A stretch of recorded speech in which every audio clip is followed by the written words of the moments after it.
జగిత్యాల జిల్లాలో ఇద్దరు కూతుళ్లతో కలిసి రైతు జలపతి రెడ్డి ఆత్మహత్యకు బాధ్యులపై చర్యలు తీసుకోవాలని కాంగ్రెస్ డిమాండ్ చేసింది. ఇద్దరు పిల్లలతో కలిసి రైతు ఆత్మహత్య చేసుకున్న ఘటనపై పూర్తి విచారణ చేయాలని డీజీపీని కలిసినట్లుగా ఎమ్మెల్సీ జీవన్ చెప్పారు. ఆత్మహత్యకు ముందు Jalapathi Reddy suicide note, selfie వీడియోను పోలీసులు పట్టించుకోలేదని సీఎల్పీ నేత మల్లు భట్టి విక్రమార్క ఆరోపించారు. ఈ విషయమై ఇంతవరకు ఎవరిపై కూడా పోలీసులు చర్యలు తీసుకోలేదని భట్టి విక్రమార్క చెప్పారు. జలపతి రెడ్డి సెల్ఫీ వీడియోతో పాటు ఇతర ఆధారాలను ఇవాళ డీజీపీ అంజనీ కుమార్ కు అందించినట్లుగా భట్టి విక్రమార్క వివరించారు.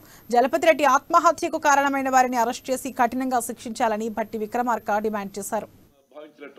మాకు కావాల్సింది న్యాయం కావాలని చెప్పంటే ఎవరి మీద ఆరోపణలు చేయడం కాదు, మాకు ఎవరి మీద ఆరోపణలు చేయడం కాదు. ఇప్పుడు మీకు స్వదస్తూరితో రాసినటువంటి ఒక suicide note is nothing but dyeing declaration. Suicide note is nothing but dyeing declaration. మరణ వాంగ్మూలంతో సమానం అని చెప్పి అంటున్నాం. ఒక మృతుడు ఏదైతుందో, బలవన్మరణి పాల్పడే ఒక మృతుడు తన చివరి క్షణాలలో ఏదైతున్నదో ఆయన రాసి చనిపోతే దాన్ని మీరు పరిగణలోకి తీసుకొని మరి కేసు నమోదు చేయబడ్డప్పుడు మరి నిందితుడిని ఏదైతుందో చట్ట పరిధి లోపల శిక్షింప చేయబడే విధంగా ఏదైతుందో చర్యలు చేపట్టిన బాధ్యత పోలీసు అధికారి యంత్రాంగంపై ఉంటుందా ఉండదా? ఇట్లా చేయగలుగుతున్నామని చెప్పి నేను ఇప్పుడు ఆరోపణలు చేస్తే ఏదైతుందో వేరేలాగా భావించినట్టు అవుతుంది. మాకు కావాల్సింది న్యాయం కావాలని చెప్పంటే మాకు ఎవరి మీద ఆరోపణలు చేయడం కాదు, మాకు కావాల్సింది న్యాయం కావాలి. కాబట్టి ఏదైతుందో డీజీ గారిని పర్సనల్ కలిసి ఏదైతుందో నివేదించడం, డీజీ గారితో తక్షణం ఏదైతుందో ఈ నేరానికి సంబంధించిన వివరాలు కూడా ఏదైతుందో మేము పొందుపరిచినాం.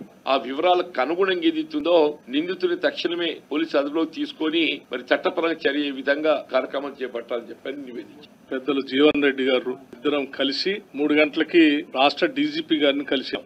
ఒక సంఘటన చాలా తీవ్రంగా మనసును కలిసివేస్తా ఉంది. దానికి సంబంధించి బాధాతత్వ హృదయంతోనే మేమిద్దరం డీజీపీ గారిని కలిసి ఇటువంటి సంఘటనలు భవిష్యత్తులో పునరావృతం కాకుండా ఉండే విధంగా చట్టపరంగా చర్యలు తీసుకోమని చెప్పడం కోసం, రిప్రజెంట్ చేయడం కోసం కలిశాం. దీనికి సంబంధించి జగిత్యాల జిల్లా జగిత్యాల రెవెన్యూ మండలంలో నర్సింగాపూర్ రెవెన్యూ గ్రామ పరిధిలో గడ్డం జలపతి రెడ్డి గారు ఈ మధ్యనే చాలా బాధతో తనకున్నటువంటి ఇద్దరు చిన్నారులు 10 సంవత్సరం లోపులో ఉన్నటువంటి ఆడపిల్లల్ని బావిలో నెట్టేసి వాళ్ళని చనిపోవటానికి బావిలో నెట్టేసి ఆ తర్వాత ఆయన ఆత్మహత్య చేసుకుని చనిపోయారు. దీనికి కారణం అక్కడ ఉన్నటువంటి ఒక పెద్ద మనిషి అడ్వకేట్ తనని ఇబ్బంది పెడతా ఉన్నాడు, మానసికంగా చాలా హింసకు గురి చేశాడు. నాకు కోల్పోయినటువంటి భూమికి సంబంధించినటువంటి డబ్బులు ఇప్పించే క్రమంలో చాలా ఇబ్బంది